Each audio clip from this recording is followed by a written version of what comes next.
Hello' everyone, good evening. আকৌ আহিলোঁ দেই কেকৰ ভিডিঅ' এটালৈ আপোনালোকৰ মাজলৈ। এইটো কেক কেনেকুৱা লাগিছে ক'ব হা। এইটো বাজনী বাৰ্থডে আছিলে, মই গিফ্ট কৰিছিলোঁ। ৰসমলাই কেক হয়, বাজনীক মই দিলোঁ। নিজৰ মতে বনাই দিছোঁ আৰু দেই, চিম্পুলকৈ ফটাফট মই বনাইছোঁ গধূলি। আৰু এতিয়া চাওকচোন কেকটো কেনেকুৱা লাগিছে। এইফালে পোৱালি দেখিছেনে, একদম তাৰ উৎপাত ক'ত উঠিছে চাওকচোন বাৰু, খিৰিকীৰ ওপৰত দেখিছে। একদম মানে তাক নক'ব আৰু, ইমানেই উৎপাত কৰে নহয়।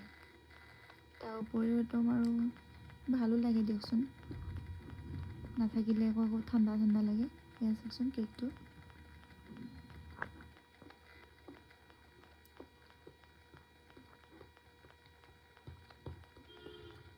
কেনেকুৱা লাগিছে ক'ব দেই।